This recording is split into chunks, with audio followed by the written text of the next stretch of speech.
Welcome back. Well, as you know, we're in a pretty interesting political season, and coming up May 17th is the Oregon primary, and I'm delighted to have in the studio with us today Dr. Bud Pierce. He's one of the candidates for governor, Republican candidates for governor. And by the way, he'll be part of the forum tonight in Southern Oregon at 7 o'clock there at the SOU/RCC Educational Center.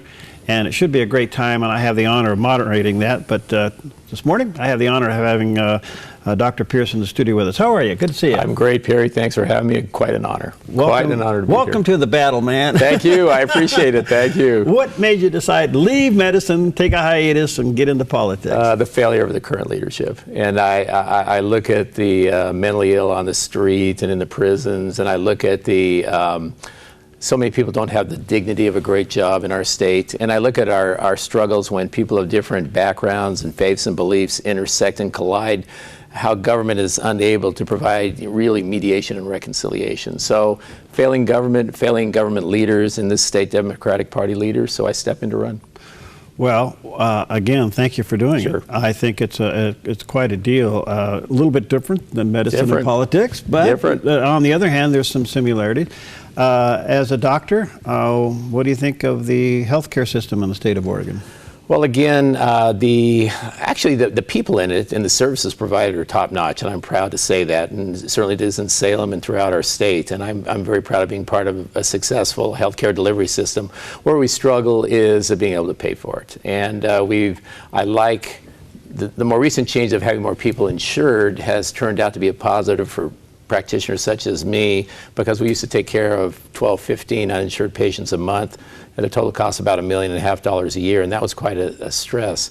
So that part's a little better, but the unaffordability is continuing to make my patients struggle mightily. It seems like we're heading to some kind of a medical train wreck. I mean, we saw today one of the headlines that the Obamacare premiums are just skyrocketing. What will happen? What do you think may happen with that? Well, again, when societies are not prosperous enough to provide what they would like to provide to their citizens, then usually people are cut off and there's rationing. I think the best example is hepatitis C, where there are curative medicines that are available right now, but because society isn't prosperous enough, people can't get treated. And actually, if you could treat them now, they wouldn't get liver failure and cirrhosis and liver cancer. So that's a prime example of how, if you can't create a delivery system that can give the citizens the benefits of the great discoveries, it's a failing system, and we must get a hold of that. There's a lot of issues, Dr. Pearson. Again, I will remind our viewers and listeners, he'll be with all the other Republican candidates tonight at 7 o'clock downtown Medford for a special forum, and hopefully you can attend. It'll be a good chance to compare the candidates. Jobs, big thing.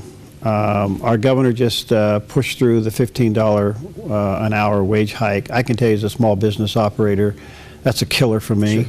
Sure. Don't get me wrong, I want people to make good money and make a good living, but when you extrapolate this out over a 12-month period, it's unaffordable. And it seems like these corporate jets are flying over Oregon. Here we are, the prettiest state in the union, and we can't attract business. What would you do as governor? So again, 3 comments on that I'll make, or let me start with a couple at least. So number one, Governor Brown says that 95% of people who want a job have a job. And when you really look at the numbers, we have around 4 million citizens, 2.8 to 3 million people of working age, 1.5 million full-time jobs, about 500,000 part-time jobs. Lots of people of working age who want the dignity of a job do not have a job.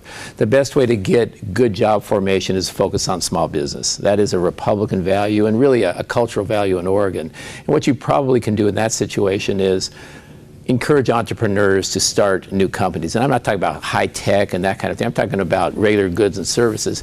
You might give an individual who starts a new business a tax credit or a tax break on their first $50,000 of income so that they're rewarded, cut their state income tax.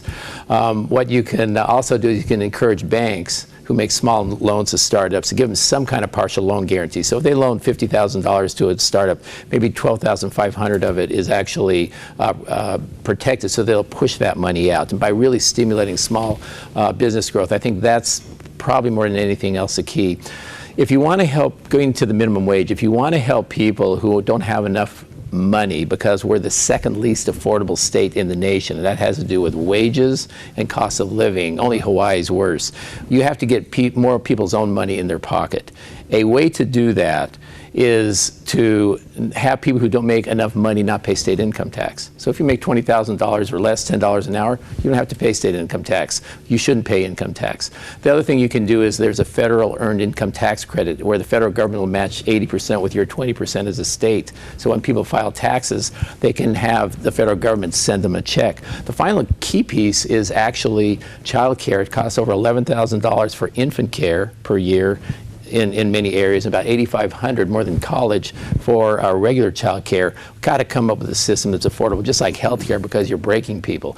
Those are the two issues. And finally, we need to create jobs that pay $20, $30, $40 an hour. If we can't do that, if you're making $14.75 an hour in 2022, which is at Portland end, you're poor. You're flat poor. So the drive has to be to create an economy that creates the kind of work that rewards people so they can have the lives they want to have. And that's about government helping business to succeed, especially small business. Dr. Pierce, one of the frustrating things about government is there doesn't seem to be any oversight on all the agencies. They can pass a regulation or create their own law that ends up being a fee, or better known as a tax.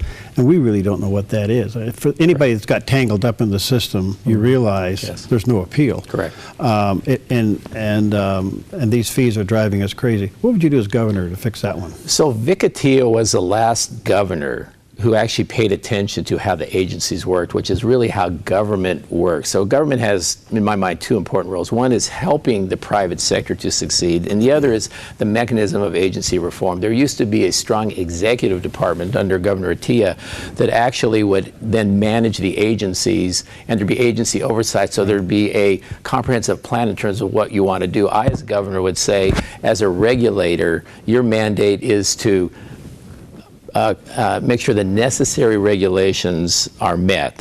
Necessary regulations, not hundreds, thousands. At the same time, what you're regulating is thriving. So when you get feedback from a business or an entity that something isn't working, your mandate from the governor is to make it so it does work, as long as necessary rules are being followed. They're actually protective. So again, it's an attitude. It's interesting. I meet lots of state employees as a cancer doctor in my office, amazingly educated, trained, nice people, generally hate their job because they're not given authority and accountability to do what they know they need to do. And a governor, more than anyone else, can put in an administrative team and oversee the agencies so that the government serves the people. And that's what most of the employees want to do. They want to have a government of service. It's about public service. It's about service leadership. It is not about CEO. It's not about king and queen and monarchy, which is really what we have now. A lot of issues. We're not going to get time to get into all. We'll get into a lot of them tonight. Of all the things facing the state of Oregon, what's your number one concern? The dignity of a great job for the Oregon citizens. I think if people have a job that motivates them, that gives them an anchor in their life, a purpose in their life, it creates so much structure around their lives. It makes them healthier. It ends poverty. It prevents homelessness. It makes families stronger. So people, almost all the successful people that I know are happy people, have the dignity of a job. And for some people, that could be a very simple job, but for them, it's the dignity of work. And I think we've as a Western society, we've gotten away from that to our detriment. And if we focus on that, and above all else, have work for people, almost all of our problems are solved. Let me get into a couple of quick controversial ones. There's a move now to have a petition to put on the ballot an amendment to the state constitution to stop your state tax dollars for paying for an abortion. Right now, our state tax dollars are paying for about 8 abortions a day in the state of Oregon. Correct. And I realize that would be an amendment to the state constitution, probably wouldn't cross your desk as governor, but on the other hand, would you support it? I believe that individuals, because many people of faith have an abhorrence to abortion, should have the ability so that their tax dollars do not go to abortion. I do believe that. What about the struggle between Oregon and the feds on land use? O&C down here in Southern Oregon, big deal. So what happened was, if you look at the BLM map, the federal map of lands owned by federal government versus owned by the states, east of the Rockies, states own almost all their land. West of the Rockies, federal government owns a lot of land. 57% in Oregon? 53 federal, overall 60%, because I'm running, so I know these facts in my head. And what you see is does it make sense for the legislators in New Hampshire and Florida in Kentucky to make decisions on how our land is used. And any logical person would say no. So clearly the lands within Oregon's borders should be owned by Oregon's people.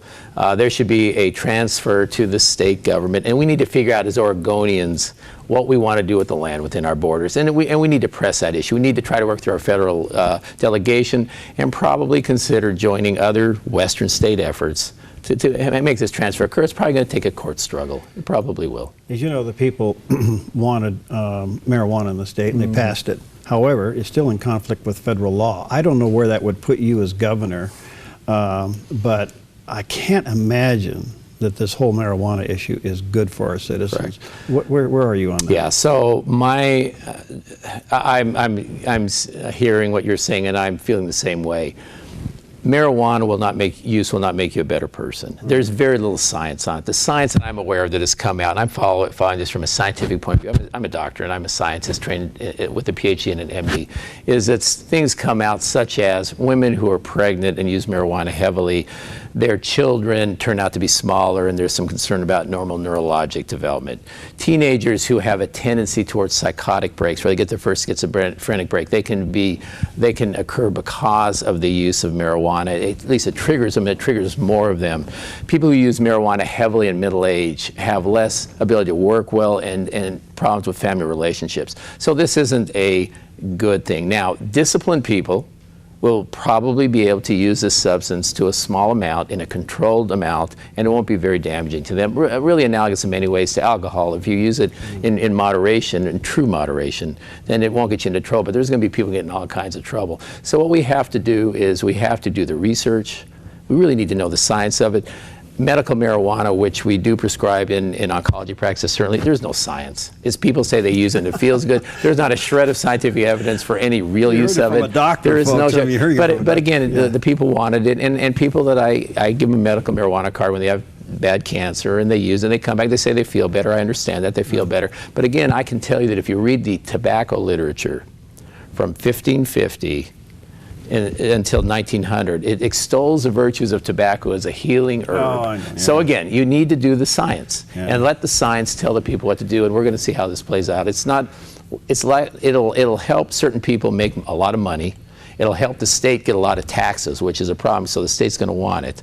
And it's going to hurt some people very badly, and we'll see if we can control the damage. All right, let me just say to our viewers and listeners again, Dr. Pierce will be part of the panel tonight with the other three Republican candidates for governor. It'll be tonight at 7 o'clock, and it'll be downtown Medford at the higher education building there, which is the SOU/RCC building. And it'll be a forum, and we will take your questions, so be a part of that. My closing question for you, and I got about a minute left, and that is this. Do you have hope for Oregon? Absolutely. Where do you get it from? The people are wonderful.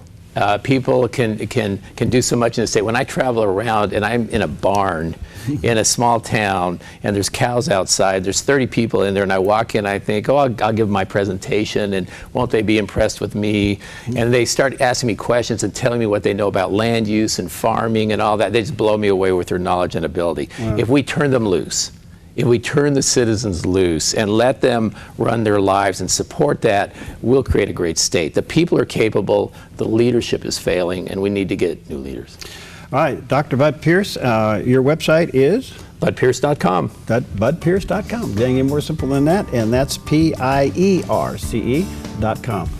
See you tonight. Thank you. See you tonight. Thank you very much. We'll be right back. I'm Paulina Leiser, producer of Focus Today. Thank you for watching this video, and make sure to check our other videos at theDove.us.